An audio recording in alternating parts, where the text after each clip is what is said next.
আসসালামু আলাইকুম বন্ধুরা, আমার চ্যানেলে আপনাদের সকলকে স্বাগতম। আজ আমি রান্না করেছি করলা দিয়ে শিং মাছের ঝোল। এই রেসিপিটা বানানো যেমন সহজ, খেতেও তেমন মজাদার।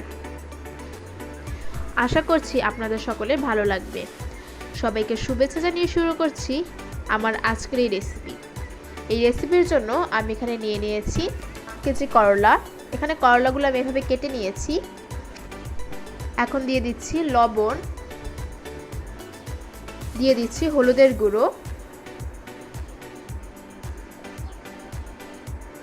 এর মধ্যে একটু পানি দিয়ে দিচ্ছি।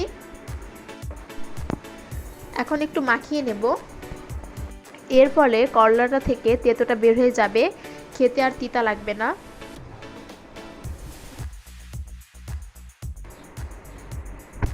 এখন এর মধ্যে দিয়ে দিচ্ছি আবারও পানি।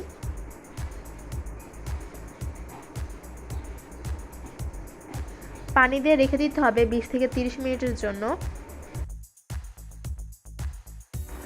20 থেকে 30 মিনিট পর চলে এলাম। এখন হাত দিয়ে আবারও একটু মাখিয়ে নিয়ে করলাটাকে ধুয়ে ফেলতে হবে।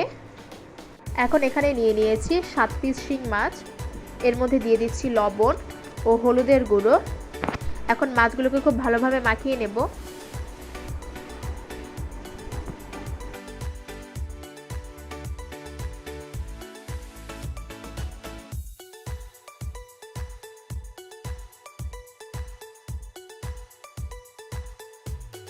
এখন একটা প্যানে দিয়ে দিচ্ছি সয়াবিন তেল।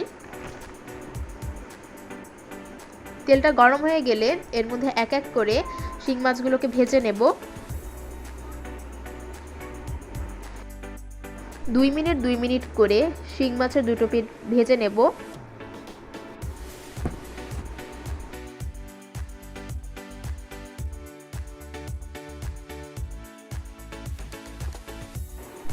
মাছগুলো ভাজা হয়ে গেছে। এখন একটা বাটিতে সব মাছগুলো তুলে নিচ্ছি।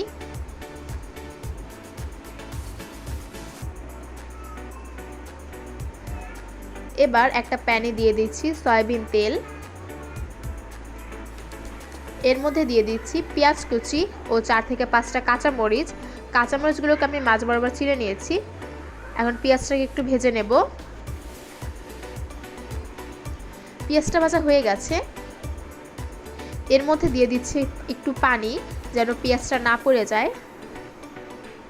এখন এর মধ্যে দিয়ে দিচ্ছি 1 চা চামচ রসুন বাটা, 1/2 চা চামচ জিরা গুঁড়ো, দিয়ে দিচ্ছি 1 চা চামচ হলুদের গুঁড়ো, দিচ্ছি 1.5 চা চামচ মরিচের গুঁড়ো, দিয়ে একটু নেড়ে চেড়ে দিয়ে দিচ্ছি স্বাদ মতো লবণ। মশলাটাকে কষিয়ে নেব। কষানো হয়ে গেছে। দেখুন বন্ধুরা, মশলা থেকে তেল ছেড়ে দিয়েছে। এখন এর মধ্যে দিয়ে দিব ধুয়ে রাখা করলাগুলো। এখন করলাগুলো একটু নেড়ে চেড়ে 2 মিনিট কষিয়ে নেব।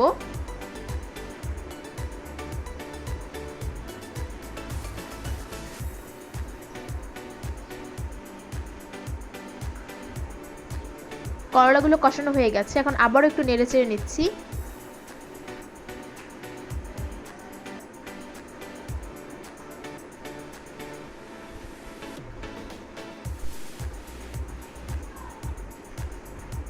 এখন এর মধ্যে দিয়ে দেব পরিমাণ মতো পানি।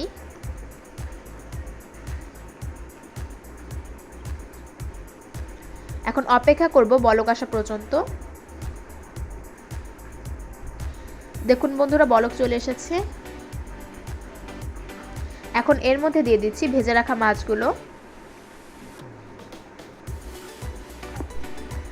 মাছগুলোকে এখানে এখন 10 মিনিটের মতো রান্না করে নিতে হবে।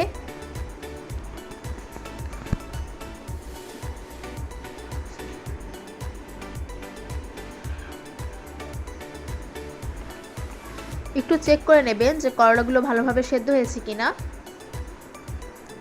বন্ধুরা, আমার করলা দিয়ে শিং মাছ রান্না হয়ে গেছে।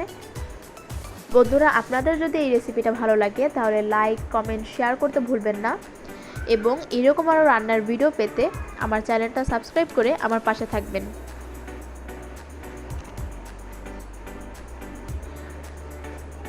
সবাইকে ধন্যবাদ।